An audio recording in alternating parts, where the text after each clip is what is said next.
ባለፈው ሳምንት በአሜሪካ 7 ግዛቶች ውስጥ በመጠጥ ውሃ ስርዓቶች ላይ የተቀናጀ የሳይበር ጥቃት መፈጸሙ ተሰምቷል። በዚህ ምክንያት በእነዚህ ግዛቶች ውስጥ አሜሪካውያን በየዕለቱ በቤታቸው ቧንቧ በቀላሉ ሲያገኙት የነበረው የውሃ አገልግሎት እንዲቋረጥ ምክንያት ሆኗል። የአሜሪካ የደህንነት ተቋም FBI በ7ቱ ግዛቶች የተከሰተው የውሃ አገልግሎት መቆራረጥ በሳይበር ጥቃት የተከሰተ መሆኑን ያረጋገጠ ሲሆን ከጥቃቱ ጀርባ የኢራን እጅ እንዳለበት በስፋት እየተነገረ ይገኛል። ዝርዝር አለ። We heard in Minnesota there was a cyber attack and they blame it on Iran. I don't think so. I blame it on Minnesota because they're grossly incompetent. አሁን ላይ ሀገራት በጦር ሜዳ ወደ ውጊያ ከሚያደርጓቸው ፍልሚያዎች በላይ ስውር ቴክኖሎጂዎችን በመጠቀም የሚያደርጓቸው ፍልሚያዎች እያየሉ መጥተዋል።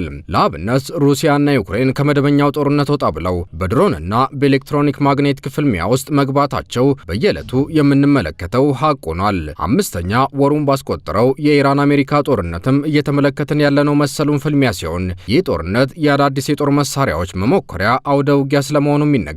ባለፈው ሳምንት ከወደ አሜሪካ የተሰማው መረጃ ግን ለማመን ትንሽ አስቸጋሪ ስለመሆኑ ነው ዓለም አቀፍ መገናኛ ብዙሃን እየዘገቡ የሚገኙት። የአሜሪካው የደህንነት ምርመራ ተቋም FBI በሀገሪቱ 7 ግዛቶች የውሃ መሰረተ ልማቶች ስርዓት ላይ የተቀናጀ የሳይበር ጥቃት መፈጸሙንና በዚህ ጥቃት ምክንያት የውሃ አገልግሎት መቋረጡን አሳውቋል። በዚህም ምክንያት በእነዚህ ግዛቶች ውስጥ አሜሪካውያን በየዕለቱ በቤታቸው ቧንቧ በቀላሉ ሲያገኙት የነበረው የውሃ አገልግሎት እንዲቋረጥ ምክንያት ሆኗል። በሚኒሶታ ግዛት ብቻ ከ30 በላይ የውሃ አገልግሎት ስርዓቶች ላይ የሳይበር ጥቃት መፈጸሙና የውሃ አገልግሎት መቋረጡ ነው የተሰማው። ታዲያ ምንም እንኳን FBI ከዚህ የሳይበር ጥቃት ጀርባ ያለውን አካል ይፋ ባያደርግም የአሜሪካ መገናኛ ብዙሃንና የዘርፉ ባለሙያዎች ግን ኢራንን ተጠያቂ እያደረጉ ይገኛሉ። It would surprise me if the Iranians don't take credit for this in the coming days. Because they're trying to let us know that they can go after us in ways we hadn't thought of before. ለመሆኑ እየተነገረ እንደሚገኘው ኢራን ከዚህ ሳይበር ጥቃት ጀርባ አለችበት የሚለው ጥያቄ ሲነሳ ጥቂት የማይባሉ የዘርፉ ባለሙያዎች በአንድ ቃል እየተስማሙ ይገኛሉ። ይህም ከዚህና ከመሰሎቹ የሳይበር ጥቃቶች ጀርባ ሰሜን ኮሪያና ኢራን ሊኖሩ እንደሚችሉ ነው። የአሜሪካ ውጭ ጉዳይ ሚኒስቴር የጸረ ሽብርተኝነት ዲፓርትመንት የቀድሞ አማካሪ የሆኑት ሞርጋን ራይት ለቢቢሲ በሰጡት ማብራሪያ ይህንኑ ሐሳብ ተጋርተዋል። አሁን ላይ ከአሜሪካ ጋር ግጭት ውስጥ ያሉት ኢራናውያን እንደመሆናቸው ይህ የሳይበር ጥቃት ሊፈጸም የሚችለውም በኢራናውያን እንደሆነ ነው ባለሙያ የሚገልጹት። የዋይት ሃውስ የቀድሞ ምክትል የሳይበር ደህንነት ዳይሬክተር የሆኑት ጄክ በርዋን ደግሞ የትራምፕ አስተዳደር ከኢራን ጋር የመረጃ ጦርነት ውስጥ መግባታቸውን አስታውሰው ኢራን ጥቃቱን ብትፈጽም እንኳን የትራምፕ አስተዳደር ይህንን ጥቃት ማመን አይፈልግም ነው የሚሉት። በእርግጥ ፕሬዚዳንት ትራምፕ ባሳለፍነው አርብ በነበራቸው የካቢኔ ስብሰባ በሀገራቸው ላይ የተቃጣው የውሃ መሰረተ ልማት ስርዓት የሳይበር ጥቃት የዲሞክራት ፓርቲ አመራሮች ድግመት አድርገው ነው የቆጠሩት። ፕሬዚዳንቱ በ7 የሀገሪቱ ግዛቶች ላይ ይህ የሳይበር ጥቃት ቢፈጸምም ተጠያቂው የሚኒሶታ ገዢና የዲሞክራቲክ ፓርቲ አባል የሆኑት ቲም ዋልዝ መሆናቸውን መግለጻቸው በእርግጥ የቴህራን እጅ ከጥቃቱ ጀርባ ይኖር ይሆን የሚለው ስጋት ማጠናከሩ ይነገራል።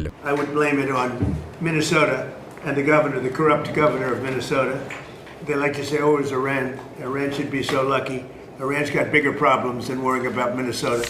የሚኒሶታው ገዢ ቲም ዋልዝ ለዚህ የትራምፕ ውንጀላ በሰጡት ምላሽ ከዚህ ጥቃት ጀርባ ኢራን እንዳለችበት ትራምፕ በደንብ ያውቁታል ሲሉም ተናግረዋል። ኢራን ስለዚህ ጥቃት እስካሁን ያለችው ነገር ባይኖርም በፈረንጆቹ 2014 በአሜሪካ የውሃ መሰረተ ልማት ፕሬዝዳንታዊ ምርጫ ሆስፒታሎችና የላስ ቬጋስ ቁማር ቤቶች ላይ መሰሉን የሳይበር ጥቃት መፈጸሟ ጎልቶ ይጠቀሳል። በፈረንጆቹ 2016 ቴህራን በኒውዮርክ ከተማ ባንኮችና ግድቦች ላይ የሳይበር ጥቃት ፈጽማለች በሚል ከተወነጀለች በኋላ የሀገሪቱ ውጭ ጉዳይ ሚኒስትር ቃል አቀባይ አሜሪካ ለዚህ ወንጀሏ ተጨባጭ መረጃ ታምጣ ሲሉ መመለሳቸውም አይዘነጋም። በወቅቱ የኢራን ውጭ ጉዳይ ሚኒስትር ቃል አቀባይ የነበሩት ሆሴን ጃብሪ እንደገለጹት ሀገራቸው መሰሉን ወንጀል እንደማትፈጽምና እንደማትደግፍ በመግለጽ ነበር ዋሽንግተን ያለ መረጃ ስም እያጠፋች ነው ሲሉ ምላሽ የሰጡት። ኢራን ከሀገሯ ባሻገር በተለያዩ የዓለም ክፍሎች እነዚህን የሳይበር ጥቃቶች የሚፈጽሙ ቡድኖች ማቋቋሟ የሚነገር ሲሆን ሃንዳላ የተሰኘው ቡድን ደግሞ በቀዳሚነት ስሙ ይጠቀሳል። ይህ ቡድን የኢራን ጦርነት ሲጀመር አካባቢ የአሜሪካን የደህንነት ምርመራ ተቋም የሆነውን የኤፍቢአይን ዋና ዳይሬክተር ካሽ ፓቴል የግል መረጃዎችንና የኢሜል መልእክቶችን መዝረፉም ይነገራል። ቢቢሲና ሲቢሲ እንደዘገቡት ደግሞ ከአንድ ወር በፊት እንኳን አሜሪካ በኢራን የውሃ መሰረተ ልማት ላይ ጥቃት ከፈጸመች በኋላ የኢራን መረጃ መንታፊዎች የካሊፎርኒያን የውሃ መሰረተ ልማት ስርዓት ላይ የሳይበር ጥቃት ፈጽመዋል። ታዲያ መሰሉ የሳይበር ጥቃት በአሜሪካ ላይ ምን ያህል ጉዳት ያስከትላል ለሚለውም የዘርፉ ባለሙያዎች ምላሽ አላቸው። ኢራን በአሜሪካ የውሃ መሰረተ ልማት ስርዓቶች ላይ የምትፈጽመው የሳይበር ጥቃት በውሃ አገልግሎቱ ላይ ያን ያህል ጉዳት ባያስከትልም የሀገሪቱ ሕዝብ በመንግስቱ ላይ ያለው እምነት እንዲሸረሸር የማድረግ አቅም አለው ባይ ናቸው። ነገር ግን ባለሙያዎቹ የኢራን መረጃ መንታፊዎች የሆነ ጊዜ ላይ በአሜሪካ የውሃ አቅርቦት ላይ የከፋ ጉዳት ሊያደርሱ የሚችሉበት እድልም ስለመኖሩ ይጠቁማሉ። The reality is that we have to be looking to the future about when these types of attacks could become a lot more consequential. መሰሎቹ ጥቃቶች ለውሃ ሕክምና ጥቅም ላይ የሚውሉ ኬሚካሎች አጠቃቀም እንዲዛባ በማድረግ የውሃ አገልግሎት እንዲቆራረጥ በማድረግና የመሳሪያዎች ብልሽት እንዲከሰት በማድረግ ከባድ ጉዳት ሊያስከትል እንደሚችልም ነው ስጋታቸውን የሚጠቅሱት። አሜሪካ 152,000 የንጹህ መጠጥ ውሃ መሰረተ ልማት ስርዓትና ከ16,000 በላይ የቆሻሻ ውሃ ማከሚያ መሰረተ ልማቶች እንዳላት የሚነገር ሲሆን የሳይበር ጥቃት ስጋት ካለባቸው ሀገራት መካከል እንደምትጠቀስም መረጃዎች ያሳያሉ።